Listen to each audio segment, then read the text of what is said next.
Hello everyone and welcome back to another video from Crazy Gamer. In this video, I'm going to show you how to turn off two-factor authentication on your PlayStation account. So let's get started right away. First of all, open up your web browser and then in the address bar type in playstation.com and press enter.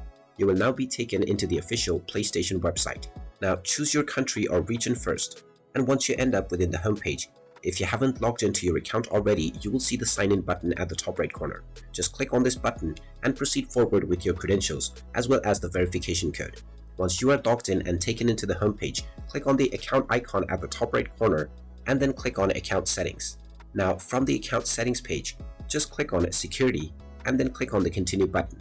Now from the security page, underneath two-step verification, you will see the edit button. Click on this button and now you will see the deactivate button. Just click on this option and then click on yes.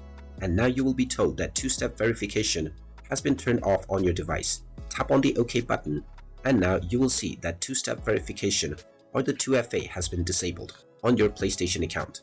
If you find this video helpful, make sure you hit that like button and subscribe to our channel if you haven't done so already. Also ring that notification bell to never miss another update from us. Thank you for watching and I will see you again in the next video.